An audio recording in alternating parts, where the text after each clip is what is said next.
Hello student, हमें आशा है कि आप लोग अपने घरों में स्वस्थ होंगे और सुरक्षित होंगे। हम लोगों ने स्टार्ट किया था केमिकल काइनेटिक्स, और केमिकल काइनेटिक्स में हमने जो पिछले बार हमने जो डिस्कस किया था या पढ़ा था हम लोगों ने, वो हमने क्या पढ़ा था, integrated rate law of chemical reaction for different orders and collision theory of the chemical reaction. Clear. आज हमारे पास हम लास्ट टॉपिक इस चैप्टर का है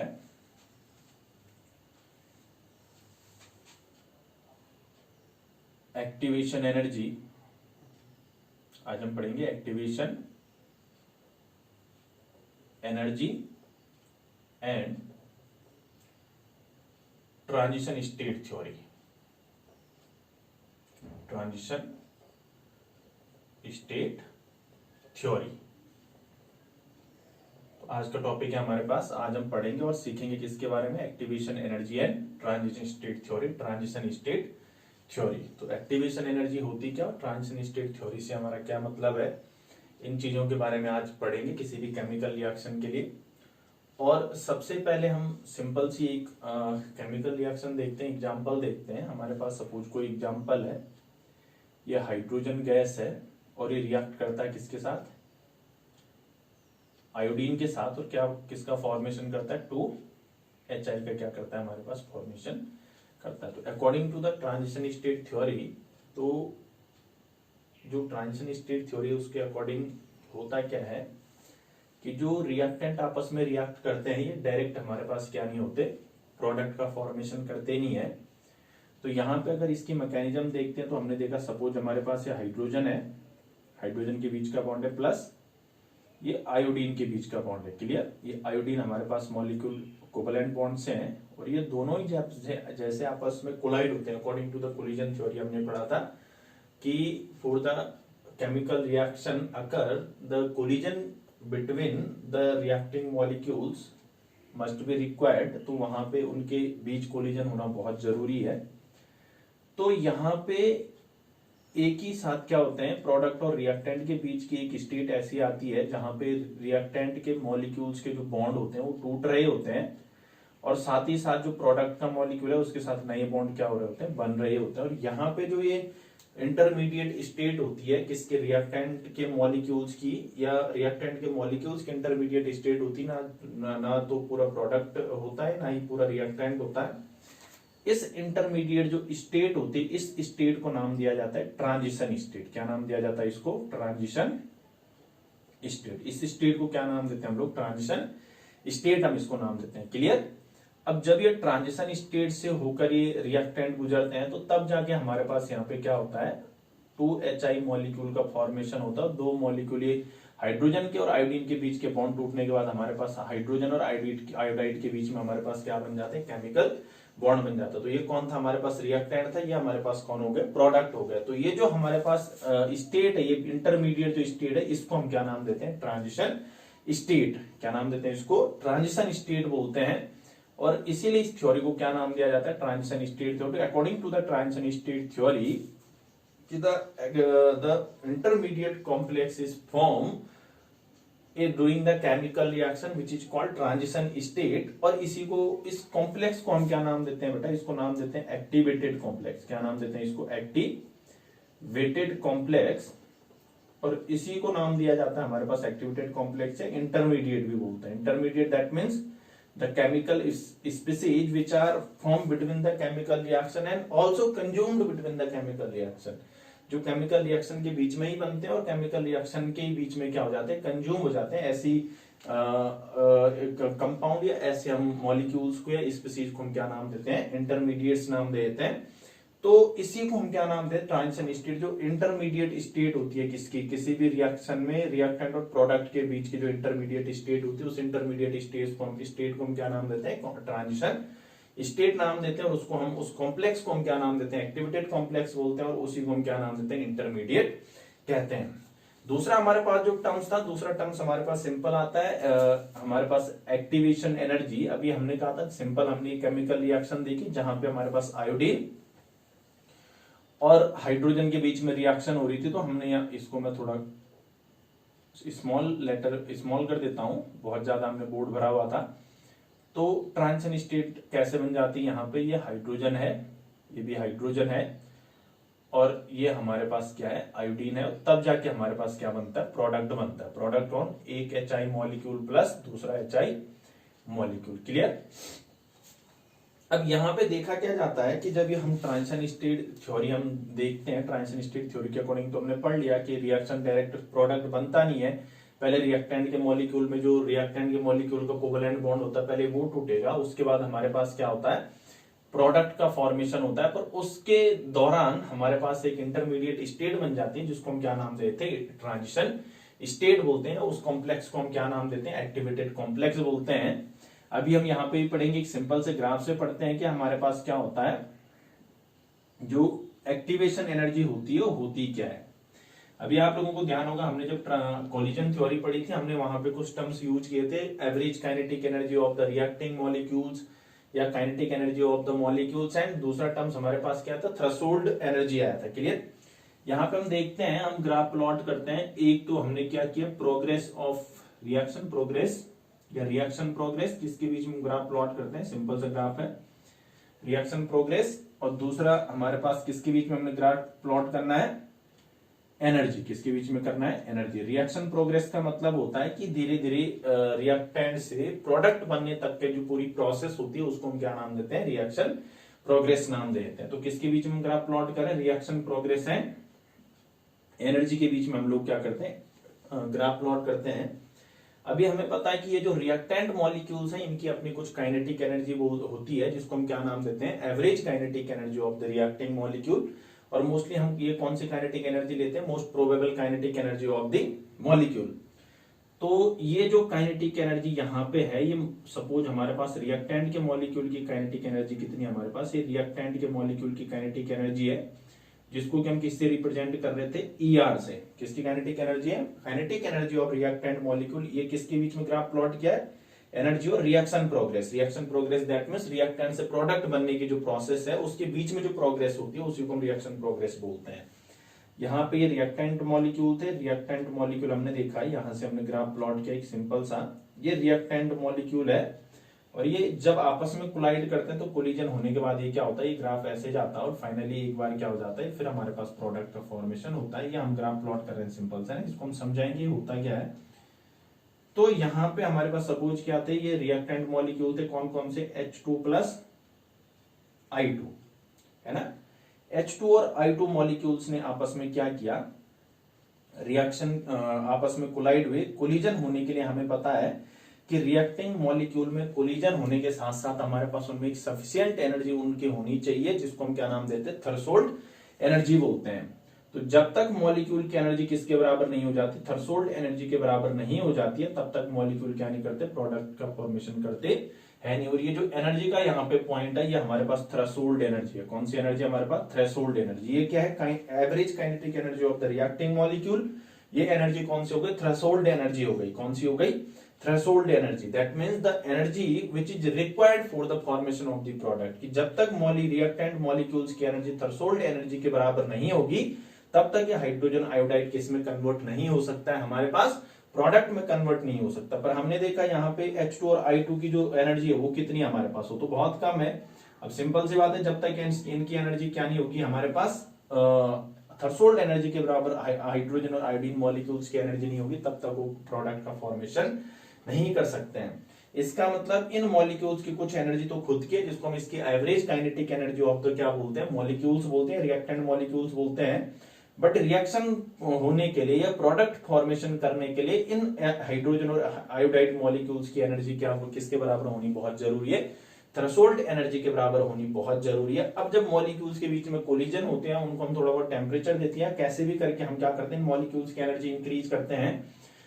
तो काइनेटिक रिएक्टेंट मॉलिक्यूल्स की जो एवरेज काइनेटिक एनर्जी है, उस एवरेज काइनेटिक एनर्जी के बाद थ्रेशोल्ड एनर्जी तक की जो एनर्जी गैप होता है, दैट मींस रिएक्टेंट मॉलिक्यूल्स को वो एक्स्ट्रा एनर्जी या वो एक्स्ट्रा एनर्जी जो रिक्वायर्ड होती है किसके लिए, हमारे पास प्रोडक्ट बनाने के लिए या जो रिक्वायर्ड होती है किसके लिए, एक्टिवेटेड कॉम्प्लेक्स बनाने के लिए, उस एनर्जी को हम क्या नाम देते हैं, एक्टिवेशन एनर्जी बोलते हैं। तो जब तक इस रिएक्टेंट मॉलिक्यूल्स को मैं ये एनर्जी वाला, इतनी एनर्जी में उसको प्रोवाइड नहीं करवाऊंगा, ये मॉलिक्यूल्स की जब तक इतनी एनर्जी नहीं होती है तब तक वो किसका फॉर्मेशन नहीं कर सकते, प्रोडक्ट का फॉर्मेशन नहीं कर सकते। जैसे ही आपस में इन्होंने रिएक्शन की, रिएक्शन करने के बाद धीरे धीरे रिएक्टेंट के मॉलिक्यूल क्या होने लग जाते हैं, टूटने लग जाते हैं। और यहाँ पे जो थ्रेशोल्ड एनर्जी पे जो सबसे ज्यादा एनर्जी होती है वो कौन सी स्पीसीज की होती है, वो होती है ट्रांजिशन स्टेट की। कौन सी होती है, ट्रांजिशन स्टेट की एनर्जी होती है। किसकी एनर्जी होती है, ट्रांजिशन। अब आप लोगों को समझ में आ रहा होगा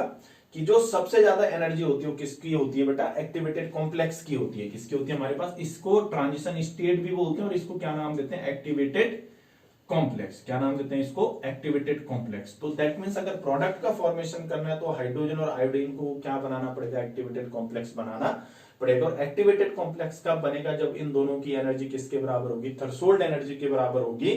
तो एक्टिवेशन एनर्जी की डेफिनेशन हम सिंपल भी लिख सकते हैं, the energy required to form activated complex is called activation energy. फिर से मैं रिपीट कर रहा हूं, the energy required for the formation of activated complex, the energy required for the formation of the activated complex is called activation energy. कि reacting molecules को जितनी energy activated complex को बनाने के लिए चाहिए होती है, उसी एनर्जी को हम क्या नाम देते हैं, एक्टिवेशन एनर्जी बोलते हैं। अब देखना इसको निकालेंगे कैसे। ये हमारे पास गैप किसके बीच का, थ्रेशोल्ड एनर्जी तो 0 से लेके 80 तक की टोटल हमारे पास ये जो एनर्जी है इसको हम क्या नाम देते हैं, यहां से लेके यहां तक थ्रेशोल्ड एनर्जी नाम देते हैं। पर एक्टिवेटेड एनर्जी एक्टिवेशन एनर्जी खाली कौन सी है, वो एनर्जी जो एवरेज काइनेटिक एनर्जी और थ्रेशोल्ड एनर्जी के बीच का जो डिफरेंस है उसको हम क्या नाम देते हैं, एक्टिवेशन एनर्जी बोलते हैं। तो एक्टिवेशन एनर्जी हमारे पास क्या हो जाएगी, एक्टिवेशन एनर्जी। कौन सी, एक्टिवेशन एनर्जी या EA इक्वल टू क्या हो जाएगा हमारे पास, ET माइनस ER। ET का हमारे पास क्या है, थ्रेशोल्ड एनर्जी, और ER हमारे पास क्या है, average kinetic energy of the reactant molecule. तो थ्रेशोल्ड एनर्जी और एवरेज काइनेटिक एनर्जी के बीच का जो एनर्जी डिफरेंस होता है उसी को हम क्या नाम देते हैं, एक्टिवेशन एनर्जी बोलते हैं। क्या नाम देते हैं इसको, एक्टिवेशन एनर्जी। प्रत्येक केमिकल रिएक्शन के लिए क्या होता है, एक्टिवेशन एनर्जी डिफरेंट होती है। प्रत्येक केमिकल रिएक्शन के लिए एक्टिवेशन एनर्जी भी डिफरेंट होती है और इसी एक्टिवेशन एनर्जी पे हमारे पास रेट ऑफ रिएक्शन भी क्या करता है, डिपेंड करता है। और ये जो बैरियर है, ये जब तक कोई रिएक्टेंट मॉलिक्यूल इस एनर्जी के बराबर, थ्रेशोल्ड एनर्जी के बराबर अपनी एनर्जी करेगा नहीं, उसको हम क्या नाम देते हैं, वो कभी केमिकल रिएक्शन हो नहीं सकती। इसका मतलब इस रिएक्टेंट मॉलिक्यूल की जो कोलिजन थ्योरी में हम पढ़ रहे थे, दो बैरियर किसी भी रिएक्टेंट मॉलिक्यूल को पार करने पड़ते हैं, एक एनर्जी बैरियर और दूसरा हमारे पास क्या होता है, ओरिएंटेशन बैरियर। तो ओरिएंटेशन बैरियर तो ठीक हो, पार कर लेगा, पर एनर्जी बैरियर की जो बात चल रही थी वो कौन सी थी, थ्रेशोल्ड एनर्जी वाली थी, है ना। पर इतनी एनर्जी तो रिएक्टेंट मॉलिक्यूल के पास पहले ही होती है, तो उसके बाद जो एक्स्ट्रा एनर्जी उनको चाहिए होती है थ्रेशोल्ड एनर्जी के बराबर करने के लिए, उसी एनर्जी को हम एक्टिवेशन एनर्जी बोलते हैं। और इस बैरियर को हम क्या नाम देते हैं, एक्टिवेशन एनर्जी बैरियर। क्या नाम देते हैं इसको, एक्टिवेशन एनर्जी बैरियर। क्या नाम देते हैं इसको, एक्टिवेशन एनर्जी बैरियर। तो जब तक रिएक्टेंट मॉलिक्यूल की एनर्जी, जब तक रिएक्टेंट मॉलिक्यूल हमारे पास इस एनर्जी बैरियर को पार नहीं करेंगे तब तक हम क्या नहीं कर सकते, केमिकल रिएक्शन में प्रोडक्ट फॉर्मेशन नहीं कर सकते। तो क्लियर। तो ये हमारे पास एनर्जी था, ये रिएक्शन प्रोग्रेस का ग्राफ था। हमने कहा था एक्टिवेटेड कॉम्प्लेक्स किसको बोलते हैं, जो इंटरमीडिएट हमारे पास क्या होता है, रिएक्टेंट और प्रोडक्ट के बीच की जो इंटरमीडिएट स्टेट होती है उसको हम क्या नाम देते हैं, एक्टिवेटेड कॉम्प्लेक्स बोलते हैं। और उसकी स्टेट को हम क्या नाम देते हैं, ट्रांजिशन स्टेट बोलते हैं। और इसकी एनर्जी क्या होती है बेटा, हमेशा सबसे ज्यादा होती है। और किससे ऊपर होती है, थ्रेशोल्ड एनर्जी से हमेशा ज्यादा होती है। किसकी, ट्रांजिशन स्टेट थ्योरी की, सॉरी ट्रांजिशन स्टेट या एक्टिवेटेड कॉम्प्लेक्स की एनर्जी हमेशा क्या होती है, थ्रेशोल्ड एनर्जी के बराबर या उससे ज्यादा होती है। क्लियर। और एवरेज काइनेटिक एनर्जी के बाद रिएक्टेंट मॉलिक्यूल को प्रोडक्ट बनाने के लिए जितनी एनर्जी की जरूरत पड़ती है, एक्स्ट्रा एनर्जी की, that means average kinetic energy के बाद थ्रेशोल्ड एनर्जी के बराबर एनर्जी करने के लिए, जितनी एनर्जी पूरी एक्वायर करने के लिए रिएक्टेंट को जितनी एनर्जी की जरूरत पड़ती है उसी को हम क्या नाम देते हैं, एक्टिवेशन एनर्जी नाम देते हैं। और एक्टिवेशन एनर्जी निकालते कैसे हैं, activation energy equal to threshold energy minus हमारे पास average kinetic energy of the reactant molecule. तो हमने कहा था ये एक्टिवेशन एनर्जी पे रेट ऑफ रिएक्शन डिपेंड करेगा। क्लियर। अब ये एक्टिवेशन एनर्जी का अगर बैरियर छोटा है, अगर सपोज ये बैरियर हमारे पास कितना है, बहुत छोटा है, तो रिएक्टेंट ये हमारे पास जो थ्रेशोल्ड एनर्जी वाला बैरियर ये कम है, दैट मीन थ्रेशोल्ड एनर्जी और एवरेज काइनेटिक एनर्जी के बीच का जो गैप है उसको एक्टिवेशन एनर्जी बोलते हैं। अगर ये गैप बहुत कम है तो रिएक्टेंट मॉलिक्यूल आसानी से क्या करते हैं, ट्रांजिशन स्टेट बना के किसका फॉर्मेशन करते हैं, प्रोडक्ट का फॉर्मेशन करते हैं। तो एक्टिवेशन एनर्जी अगर क्या होगी बेटा, हाई होगी। एक्टिवेशन एनर्जी क्या होगी, high activation energy, that means slow reaction. High activation that means slow reaction, और low activation energy that means fast reaction. तो एक्टिवेशन एनर्जी जितनी कम होती है, स्पीड ऑफ रिएक्शन उतनी ही क्या होती है, हमारे पास ज्यादा होती है। और एक्टिवेशन एनर्जी जितनी ज्यादा होगी, हमारे पास केमिकल रिएक्शन की स्पीड उतनी ही कम होती है। तो सिंपल सी बात है, जैसे ये transition state free activated complex किसमें कन्वर्ट हो जाता है, प्रोडक्ट ही हमारे पास बना देगा। ये हमने 2HI प्रोडक्ट बन गए, पर हमने देखा यहाँ पे जो प्रोडक्ट की एवरेज काइनेटिक एनर्जी है वो रिएक्टेंट के मॉलिक्यूल्स की काइनेटिक एनर्जी की क्या है, बहुत कम है या थोड़ा कम है। तो यहाँ पे क्या करते हैं, अब ध्यान से देख रहा होगा तुम्हें, ये एवरेज काइनेटिक एनर्जी किसकी हो गई, प्रोडक्ट की। पर यहाँ पे प्रोडक्ट मॉलिक्यूल के जो एवरेज काइनेटिक एनर्जी है वो क्या होती है, रिएक्टेंट की काइनेटिक एनर्जी से कम है यहाँ पे। और average kinetic energy of the reactant molecule and average kinetic energy of the product molecule, in product और रिएक्टेंट मॉलिक्यूल के एवरेज काइनेटिक एनर्जी के बीच का जो एनर्जी गैप होता है उसको हम क्या नाम देते हैं, डेल्टा एच से नाम देते हैं। इसको बोलते हैं एनर्जी ऑफ रिएक्शन या इंथैल्पी ऑफ रिएक्शन। क्या नाम देते हैं इसको, एनर्जी ऑफ रिएक्शन या इंथैल्पी ऑफ रिएक्शन की ओवरऑल एनर्जी चेंज जो यहाँ पे आएगा वो कितना आएगा, डेल्टा एच आएगा। ध्यान से देखो यहाँ पे average kinetic energy of the product कम है और average kinetic energy of the reactant ज्यादा है। और हमारे पास ये जो डेल्टा एच निकलता है, ये डेल्टा एच हमारे पास कैसे निकालते हैं हम लोग, डेल्टा एच इक्वल टू होता है बेटा energy, average kinetic energy of product minus average kinetic energy of reactant. तो रिएक्टेंट की ज्यादा है, प्रोडक्ट की कम है, तो सिंपल सी बात है डेल्टा एच क्या आएगा, नेगेटिव। डेल्टा एच क्या आएगा, नेगेटिव। और जब ये नेगेटिव आता है तो सिंपल सी बात हमारे पास रिएक्शन कौन सी है, एंडोथर्मिक केमिकल रिएक्शन है। कैसे रिएक्शन है, एंडोथर्मिक केमिकल रिएक्शन। और अगर ये प्रोडक्ट की एवरेज काइनेटिक एनर्जी इस रिएक्टेंट से ज्यादा होती है तो वहां पे हमारे पास रिएक्शन कौन सी होगी, एक्सोथर्मिक केमिकल रिएक्शन होती है। हरी बात समझ में, सॉरी ये हमारे पास क्या आया था, delta H equal to delta P minus delta R. अच्छा, प्रोडक्ट की एवरेज काइनेटिक एनर्जी कम है और रिएक्टेंट की क्या है, ज्यादा है, तो एंडोथर्मिक नहीं, हमारे पास क्या हो जाएगी, एक्सोथर्मिक हो जाएगी। डेल्टा एच क्या आ रहा है हमारे पास, नेगेटिव आ रहा है, तो इसका मतलब रिएक्शन क्या कर रहा है, लॉस कर रहा है, तो उसको हम क्या नाम देते हैं, सॉरी हीट क्या कर रहा है, लॉस कर रहा है। तो हीट जब लॉस होती है तो उसको हम क्या नाम देते हैं, एक्सोथर्मिक केमिकल रिएक्शन बोलते हैं। तो ये हमारे पास क्या है, एक्टिवेशन एनर्जी और ट्रांजिशन स्टेट थ्योरी का हमारे पास कॉन्सेप्ट है। तो बहुत आसानी से हम इसको समझ सकते हैं। तो एक्टिवेशन एनर्जी होती क्या है कि एनर्जी गैप जो हमारे पास क्या होता है, थ्रेशोल्ड एनर्जी और average kinetic energy of the reactant molecule के बीच का जो डिफरेंस होता है उसी को हम क्या नाम देते हैं, क्या नाम देते हैं उसको, एक्टिवेशन एनर्जी बोलते हैं। ठीक, अब इसके बाद हम थोड़ा यहां पे समझते हैं हल्का सा कि effect of catalyst on reaction rate. Effect of catalyst on reaction rate की ट्रांजिशन स्टेट थ्योरी और एक्टिवेशन एनर्जी के कॉन्सेप्ट से हम रेट ऑफ रिएक्शन को कैसे समझ सकते हैं कि कैटलिस्ट या इफेक्ट ऑफ कैटलिस्ट को हम कैसे समझ सकते हैं। अब कैटलिस्ट आप लोगों ने सुना होगा, the any substance which can alter the या which can change the rate of reaction is called catalyst. तो ऐसा कोई भी सब्सटेंस जो रेट ऑफ रिएक्शन या स्पीड ऑफ रिएक्शन वो घटा बढ़ा सकता है उसको हम क्या नाम देते हैं, कैटलिस्ट बोलते हैं। मोस्ट ऑफ द टाइम हम वो कैटलिस्ट यूज करते हैं जो रिएक्शन रेट को क्या कर देते हैं, इंक्रीज कर देते हैं। अब जब हम कभी कैटलिस्ट यूज करते हैं तो कैटलिस्ट की एक टेंडेंसी होती है, वो क्या करता है, कैटलिस्ट हमारे पास रेट ऑफ रिएक्शन को हमने कहा स्पीड अप कर देता है। स्पीड अप करेगा कैसे, अभी मैंने थोड़ी देर बोला था कि अगर एक्टिवेशन एनर्जी हाई है तो रिएक्शन कैसी होगी, स्लो रिएक्शन। और अगर एक्टिवेशन एनर्जी हमारे पास कैसी है, लो है, तो रिएक्शन कैसे होगी, फास्ट होगी। तो कैटलिस्ट अगर केमिकल रिएक्शन की स्पीड को बढ़ाता है तो सिंपल सी बात हो हमारे पास क्या कर देगा, एक्टिवेशन एनर्जी को क्या कर देता है, लो कर देता है।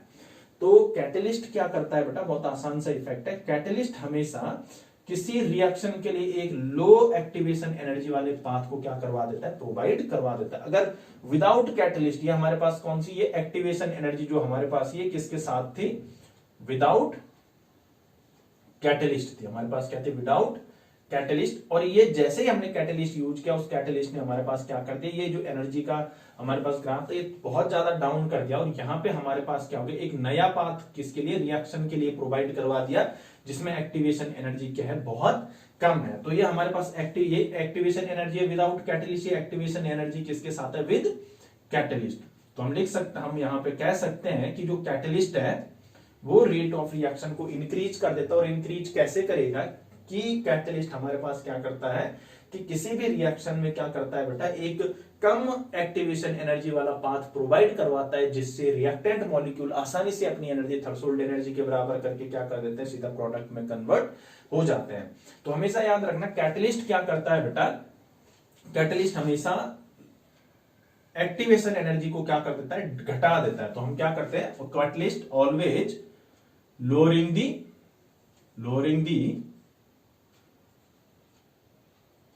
दी एक्टिवेशन एनर्जी। तो कैटलिस्ट हमेशा क्या करता है, एक्टिवेशन एनर्जी को घटा देता है, एक्टिवेशन एनर्जी को क्या कर देता है, घटा देता है, जिसके कारण रेट ऑफ रिएक्शन हमारे पास स्पीड अप हो जाती है। हमने कहा था हाई अगर उसकी लो अगर एक्टिवेशन एनर्जी है तो स्पीड क्या होती है, बहुत ज्यादा फास्ट होती है, रिएक्शन की स्पीड बहुत ज्यादा फास्ट होती है। क्लियर।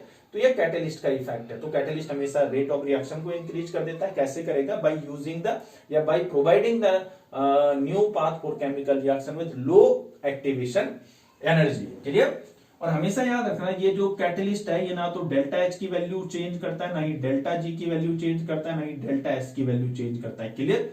थर्मोडायनेमिक कोई भी हमारे पास जो प्रॉपर्टीज है, कैटलिस्ट उस प्रॉपर्टीज को कभी भी क्या नहीं करता, चेंज करता नहीं है। उसमें खाली कैटलिस्ट रेट ऑफ रिएक्शन के केस में हमारे पास किसको चेंज करता है, खाली एक्टिवेशन एनर्जी को चेंज करता है, ना वो एंथैल्पी को चेंज करता है। इस डेल्टा एच पे क्या नहीं होगा, हमारे पास कैटलिस्ट का कोई इफेक्ट पड़ता नहीं है। क्लियर। तो कैटलिस्ट हमारे पास क्या करेगा, एक्टिवेशन एनर्जी को लो कर देगा, जिसके कारण हमारे पास रिएक्शन कैसे होती है, बहुत ज्यादा स्पीड में होती है। तो ये हमारे पास एक्टिवेटेड कॉम्प्लेक्स थ्योरी या ट्रांजिशन स्टेट थ्योरी, और हमारे पास क्या पढ़ लिया हमने कि एक्टिवेशन एनर्जी होती क्या है, और हमारे पास कैटलिस्ट का एक्टिवेशन एनर्जी के ऊपर क्या इफेक्ट पड़ता है, या स्पीड ऑफ रिएक्शन के ऊपर क्या इफेक्ट पड़ता है। इसके बाद हमारे पास एक छोटा सा टॉपिक है सिंपल, जहां से हम क्या करते हैं, मैथमेटिकली हम एक्टिवेशन एनर्जी को डायरेक्ट किसी रिलेशन से हम क्या कर सकते हैं, कैलकुलेट कर सकते हैं, जिसको हम नाम देते हैं आर्हेनियस इक्वेशन। क्या नाम देते हैं इसको, आर्हेनियस इक्वेशन। क्या नाम देते हैं, Arrhenius equation. Clear. Arrhenius equation हमारे पास एक सिंपल सी इक्वेशन होती है, जो कि हमारे पास क्या होती है, के इक्वल टू ए इंटू ए की power minus E A upon R T. तो यहां पे जो k है ये हमारे पास होता है रेट कांस्टेंट। k क्या होता है हमारे पास, रेट कांस्टेंट। k क्या है, रेट कांस्टेंट। k क्या है, रेट कांस्टेंट। a होता है हमारे पास आर्हेनियस फैक्टर, आर्हेनियस फैक्टर, या इसको क्या नाम देते हैं हम लोग, फ्रीक्वेंसी फैक्टर भी बोलते हैं। E a हमारे पास क्या है, एक्टिवेशन एनर्जी। E a क्या है, एक्टिवेशन एनर्जी। क्लियर। और R क्या है, यूनिवर्सल गैस कांस्टेंट। और ये जो T है ये टाइम नहीं है, ये कैपिटल T है। तो कैपिटल T हमारे पास क्या होता है, टेम्परेचर होता है। क्या होता है हमारे पास, कैपिटल T टेम्परेचर। क्लियर। तो ये आर्हेनियस इक्वेशन है, इसको आर्हेनियस इक्वेशन नाम देते हैं। बट इसको मैं क्या कर सकता हूं, सिंपल सा मैं मॉडिफाइड भी कर सकता हूं by using logarithm. Now by using logarithm in both side, तो logarithm in both side करें तो ये क्या होगा, ln a equal to ln a की power minus E A upon R T. Clear. आधी बात समझ में। तो ये हमारे पास क्या होगा, ln a ये हो जाएगा natural log a plus natural log E की power minus A upon R T. Natural log से ई कैंसिल, क्योंकि इसकी बेस वैल्यू भी ये होती है तो कैंसिल हो जाता है। ये हो जाएगा natural log A ln A minus A upon R T, और इसकी पावर कहां जाती है, इधर आ जाती है ना। अगर मैं इसको सिंपल लॉगरिथम में कन्वर्ट करूंगा तो ये हो जाएगा 2.303 बेस वैल्यू 10 में, क्योंकि हमें पता होता है ln x इक्वल टू क्या होता है, अगर बेस वैल्यू 10 में इसको कन्वर्ट करते हैं log x हो जाएगा। क्लियर। तो ये हो जाएगा हमारे पास 2.303 ए minus E A upon log A minus E A upon R T. अब इसको आप सॉल्व करेंगे तो सॉल्व करके आपके पास आएगा क्या, लॉग, अच्छा ये लॉग ए नहीं, ये हमारे पास क्या है, लॉग के है, ये लॉग के है, ये भी ln के, ये भी क्या है हमारे पास लॉग के है। क्लियर, हमने गलत नहीं करना है। तो ये हो जाएगा log K equal to log A minus E A upon 2.303 R T. ये लॉग 2.303 अपॉन में आ गया, तो इसको 2.303 log A minus E A upon 2.303 R T भी लिख सकते हैं। 2.303 हम डिनोमिनेटर में दोनों साइड भी लिख सकते हैं माइनस में, है ना, तो इससे ये कैंसिल हो जाएगा। हमारे पास क्या आ जाएगा, log K equal to log A minus E A upon 2.303 R T. तो यहां से हम क्या कर सकते हैं, अगर के की वैल्यू हमें पता है, ए की वैल्यू पता है, तो हम क्या कर सकते हैं, टी की वैल्यू अगर पता है, आर की भी पता है, तो हम एक्टिवेशन एनर्जी को कैलकुलेट कर सकते हैं। किसी टेम्परेचर पे होता है एक्टिवेशन एनर्जी के लिए आरएनएस इक्वेशन है। अगर इसको मैं थोड़ा ऐसे मॉडिफाइड करके लिखता हूं, ये इधर हो जाता हमारा, मॉडिफाइड करके मैं इसको लिख सकता हूं थोड़ा रीअरेंज करके। ये क्या था हमारे पास, लॉग के ये minus E A upon 2.303 upon R multiply by 1 upon T plus log A, लिख सकते हैं हम इसको ऐसा। अब ये सिंपल लीनियर इक्वेशन की फॉर्म बन गई है, जो कौन सी वाली फॉर्म बन गई, y equal to M X plus C, और इसको हम क्या कर सकते हैं, ग्राफ के फॉर्म में रिप्रेजेंट कर सकते हैं। क्लियर, तो ये हमारे पास कौन हो गया, ये सिंपल ग्राफ मैंने प्लॉट किया, ये y हो गया, y कौन है यहाँ पे, लॉग के। क्लियर, m कौन हो गया, ये होता है हमारे पास वेरिएबल, x भी वेरिएबल, ये स्लोप है, ये हमारे पास कौन है, कांस्टेंट है। तो किसकी दूसरा कौन है हमारे पास, 1 अपॉन टी, एक्स कौन है 1 अपॉन टी, और ये इंटरसेप्ट है कांस्टेंट। ये सपोज हमारे पास माइनस है ना, स्लोप माइनस है, तो माइनस में आएगा, ये इंटरसेप्ट कौन है यहाँ पे, लॉग ए, और ये स्लोप कौन हो गया हमारे पास, माइनस, स्लोप इक्वल टू क्या हो जाएगा, minus E A upon 2.303 upon R. तो ये माइनस ए अपॉन 2.303 आर किसके बराबर होती है, इसकी वैल्यू स्लोप के बराबर होती है। हम इसको ग्राफिकल रिप्रेजेंटेशन में ऐसे भी हम इसको रिप्रेजेंट कर सकते हैं। ये हमारे पास कौन हो गया, इंटरसेप्ट हो गया। तो आरएनएस इक्वेशन को ग्राफ के फॉर्म में ऐसे हम क्या कर सकते हैं, एक्सप्रेस कर सकते हैं। क्लियर, और एक और हमारे पास होता है सिंपल सा, हमने कहा आरएनएस इक्वेशन है, यहां से हम क्या करते हैं, एक्टिवेशन एनर्जी की वैल्यू क्या कर सकते हैं, कैलकुलेट कर सकते हैं। क्लियर, कैलकुलेट कर सकते हैं अगर हमारे पास अदर वेरिएबल्स की वैल्यू क्या है पता है।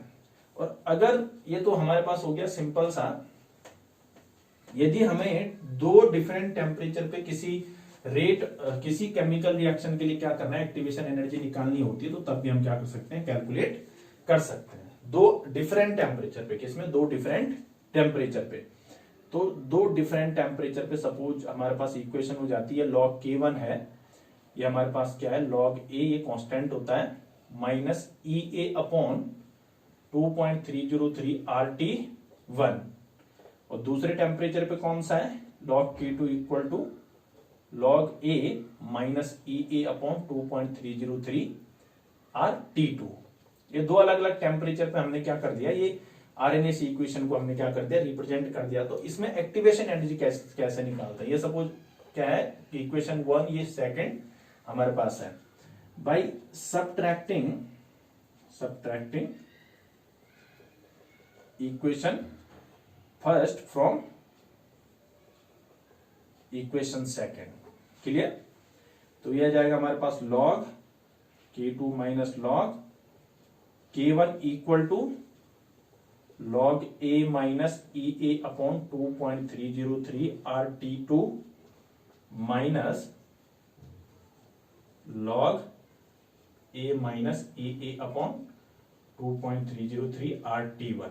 अब ध्यान से देखना आप लोग है, ये प्लस है, ये माइनस लॉग ए है, तो लॉग ए से लॉग ए कैंसिल। क्लियर, अब log K2 minus log K1 equal to क्या हो जाएगा, लॉग K2 अपॉन K1। यहां पे कौन आ गया, लॉग ए से लॉग ए कैंसिल हो गया। क्लियर, हमने किया क्या, ये माइनस माइनस का प्लस हो गया, ये क्या हो गया यहाँ पे, माइनस माइनस का प्लस। मैंने कॉमन ले लिया क्या, ई ए अपॉन 2.303 आर को हमने क्या ले लिया, कॉमन ले लिया, ई अपॉन 2.303 को कॉमन ले लिया। इधर बचा क्या, 1/T2 माइनस 1/T2, और यहाँ पे क्या बचा, माइनस माइनस का प्लस, प्लस 1/T1। तो हम प्लस वाले को पहले लिखते हैं, माइनस वाले को बाद में लिखते हैं। तो ये हो गया 1/T1 माइनस 1/T2। तो ये आरएनएस इक्वेशन हो जाती है हमारे पास क्या, डिफरेंट टेम्परेचर पे अल्टरनेट फॉर्म है इसकी। इससे हमारे पास क्या आता है, बहुत ज्यादा क्वेश्चन आते हैं, इसलिए हमारे पास कैसे इंपोर्टेंट भी है। क्लियर। तो न्यूमेरिकल यहाँ पे एक्टिवेशन एनर्जी से हमेशा इसी इक्वेशन से पूछा जाता है, log K2/K1 equal to E upon 2.303 R 1/T1 minus 1/T2। हरी बात समझ में। तो इस इक्वेशन से हमारे पास कई बार बोर्ड में क्वेश्चन, हर बार यहाँ से बोर्ड में एक न्यूमेरिकल आता ही आता है। तो ये बहुत इंपॉर्टेंट है, आप लोग इसको अच्छे से इस इक्वेशन को पढ़ेंगे। और इसी के साथ हमारे पास चैप्टर, हमारे पास केमिकल काइनेटिक खत्म हो जाता है। पर एक छोटी चीज हम भूले थे, जब हम ऑर्डर ऑफ केमिकल रिएक्शन पढ़ रहे थे, ऑर्डर ऑफ रिएक्शन, तो हमने वहां पे स्यूडो केमिकल रिएक्शन क्या किया था, थोड़ा बोला था। कई बार हमारे पास क्या आता है, टर्म्स आता है pseudo first order reaction. First order reaction है स्यूडो केमिकल रिएक्शन। क्लियर। तो स्यूडो केमिकल रिएक्शन का मतलब होता है बेटा, स्यूडो फर्स्ट ऑर्डर रिएक्शन का मीनिंग होता है कि जो रिएक्शन एक्चुअल में तो फर्स्ट ऑर्डर केमिकल रिएक्शन है नहीं, दैट मीन जो फर्स्ट ऑर्डर केमिकल काइनेटिक्स को फॉलो तो नहीं करता है, बट किसी स्पेसिफिक कंडीशन में क्या करता हो, हमारे पास फर्स्ट ऑर्डर रिएक्शन की काइनेटिक्स को फॉलो करता है। ऐसी केमिकल रिएक्शन को हम क्या नाम देते हैं, pseudo first order chemical reaction बोलते हैं। मैं फिर से रिपीट कर रहा हूं, the chemical reaction which are not actually first order reaction but in a specific condition the chemical reaction follow the first order kinetics. For example, suppose हमारे पास ये CH3COOC2H5 हाइड्रोलिसिस ऑफ ईस्टर, हमारे पास क्या hydrolysis of Easter है। वैसे हमारे पास hydrolysis of glucose भी होता है, और ये हमारे पास हाइड्रोलिसिस ऑफ ईस्टर हमें पता है क्या बना देता है, एक मॉलिक्यूल एसिड प्लस दूसरा मॉलिक्यूल क्या बना देगा बेटा, C2H5OH। अब जब तो हमारे पास ये क्या हमारे पास है, इथाइल एसीटेट है, ये हमारे पास वाटर है। अगर वाटर भी और ये दोनों हमारे पास लिमिटेड अमाउंट में होते हैं, तो ये रिएक्शन कौन से ऑर्डर की होती है, सेकंड ऑर्डर की केमिकल रिएक्शन होती है। रेट इक्वल टू क्या हो जाए, rate equal to molar concentration of the ester plus into molar concentration of the water. But अगर वाटर को लार्ज एक्सेस में लिया जाए, अगर वाटर को किस में लिया जाए, लार्ज एक्सेस, स्पेसिफिक कंडीशन है, अगर लार्ज एक्सेस मतलब बहुत ज्यादा अमाउंट में, तो फिर रेट ऑफ रिएक्शन क्या नहीं करता बेटा, किस पे डिपेंड नहीं करता, वाटर के कंसंट्रेशन पे डिपेंड करता है नहीं। तो दैट मींस जब ये वाटर के यहाँ पे मॉलिक्यूल तो दो है, इसका भी कंसंट्रेशन इसका भी कंसंट्रेशन, पर किसी रिएक्टेंट का कंसंट्रेशन अगर लार्ज एक्सेस में लिया जाता है, तो वो फिर केमिकल रिएक्शन का रेट क्या नहीं करता, उस रिएक्टेंट के कंसंट्रेशन पे डिपेंड करता है नहीं। तो यहाँ पे रेट इक्वल टू क्या हो जाएगा, K into molar concentration of CH3COOC2H5। और अगर ये लार्ज एक्सेस में नहीं होता तो क्या आ जाता हूं, इनटू H2O। बट ये लार्ज एक्सेस में है तो रेट ऑफ रिएक्शन इस पे डिपेंड करता नहीं है। इसने ये केमिकल रिएक्शन है सेकंड ऑर्डर की, बट स्पेसिफिक कंडीशन पे ये कौन से ऑर्डर का काइनेटिक फॉलो करती है, first order chemical kinetics follow करती है। इसीलिए इसको हम क्या नाम देते हैं बेटा, pseudo first order reaction. That mean जो फर्स्ट ऑर्डर रिएक्शन है नहीं, बट किसी स्पेसिफिक कंडीशन पे क्या करिए, first order chemical kinetic, first order की काइनेटिक्स को क्या करता है, फॉलो करता है। क्लियर। इसी के साथ हमारे पास केमिकल काइनेटिक्स जो चैप्टर है वो क्लियर हो जाता है। और इससे रिलेटेड हमें उम्मीद है आप लोगों ने इससे related NCERT question answer and उससे रिलेटेड एग्जाम्पलर या इंटेक्स क्वेश्चन किए होंगे। और यदि आप लोगों को उससे रिलेटेड कोई समस्याएं आती है तो आप लोग क्या कर सकते हैं, हमसे कॉन्टेक्ट कर सकते हैं। क्लियर। और इसके बाद हम डिस्क्रिप्शन में जो प्रीवियस ईयर में कुछ क्वेश्चन थे, इंपॉर्टेंट क्वेश्चन जो बोर्ड एग्जाम में पूछे जाते हैं, उनसे रिलेटेड हम नोट्स डाल देंगे, उनको सॉल्व करके, या फिर उन क्वेश्चन को हम डाल देंगे वहां पे। तो आप वहां से भी डिस्क्रिप्शन से आप क्या कर सकते हो, क्वेश्चन को आप रिवाइज कर सकते हो, क्वेश्चन को आप सॉल्व कर सकते हैं और अच्छे से अपनी पढ़ाई कर सकते हैं। क्लियर। ठीक है, थैंक यू।